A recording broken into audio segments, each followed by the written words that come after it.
Assalamualaikum warahmatullahi wabarakatuh. Perkenalkan, nama saya Fatmawati dengan NIM 141202000128. Di sini saya akan membaca dan mengulas artikel jurnal yang berjudul Pola Perilaku Sehat dan Model Pelayanan Kesehatan Remaja. Penulis Endang Eko Warni, Jurnal dan Tahun Ilmu Pengetahuan Psikologi, tahun 2001.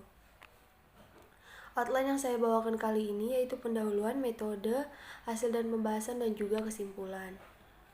Yang pertama itu ada pendahuluan. Latar belakang.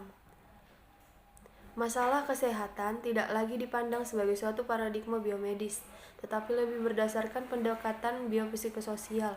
Oleh karenanya, pelayanan kesehatan bukan sekedar medical service, tetapi sebagai public health service yang mengacu kepada asumsi bahwa kebutuhan pelayanan kesehatan dipengaruhi oleh faktor epidemiologi, ekonomi, demografi, dan sosial.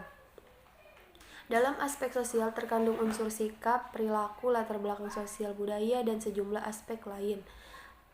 Azwar 1996. Dalam upaya peningkatan mutu pelayanan kesehatan, konsep rumah sakit proaktif mulai dikembangkan. Soejoga 1997. Ciri rumah sakit proaktif adalah pelayanan kesehatan yang bermutu, efektif, efisien, inovatif, sesuai dengan kebutuhan masyarakat secara merata. Selain peningkatan pengembangan teknologi medis yang semakin canggih, maka pengembangan model pelayanan kesehatan remaja merupakan bagian dari ciri rumah sakit proaktif. Tujuan komunikasi mengenai pentingnya peran komunikasi dalam pelayanan kesehatan masyarakat. Manfaat untuk mengembangkan pola perilaku sehat remaja diperlukan model pelayanan yang bersifat komunikatif dan edukatif dari para penyaji kesehatan sesuai dengan karakteristik dan kebutuhan remaja. Selanjutnya, metode. Jenis penelitian kualitatif, siapa sampelnya, kelompok pasien remaja dan kelompok dokter. Berapa sampelnya? 2 sampel. Metode penelitian hospital ataupun rumah sakit. Selanjutnya, hasil dan pembahasan. Yang menyarankan berobat. Apabila remaja sakit, maka perhatian bapak dan ibu cukup seimbang untuk menyarankan berobat, yaitu 38% bapak dan 37% ibu. Sedangkan kesadaran sendiri untuk berobat hanya 15%. Maka dari itu, bimbingan orang tua sangatlah penting bagi anaknya. Kebiasaan yang tidak sehat sesuai dengan pemahaman mengenai salah makan, maka 46% remaja menyatakan bahwa makan tidak teratur merupakan kebiasaan yang banyak dilakukan, sedangkan 38% menganggap banyak masalah atau pikiran sebagai kebiasaan yang tidak sehat. Hal ini sesuai dengan ciri remaja yang masih harus belajar untuk mengatasi banyak masalah.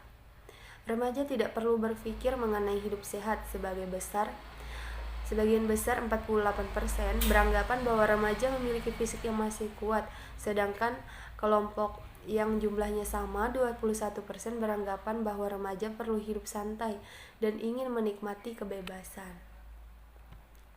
Selanjutnya ada kesimpulan. Kemajuan teknologi dalam kehidupan modern berpengaruh pada pola perilaku sehingga semakin jelas adanya pengaruh perilaku dengan berbagai jenis penyakit. Perilaku sehat, behavioral health, merupakan salah satu aspek dalam kehidupan remaja.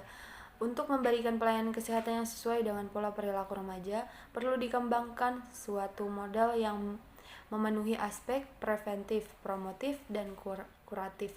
Faktor yang penting dalam model pelayanan tersebut adalah persepsi dan sikap para penyaji kesehatan terhadap karakteristik, perilaku, dan kebutuhan remaja. Sekian pemaparan dari saya. Wassalamualaikum warahmatullahi wabarakatuh.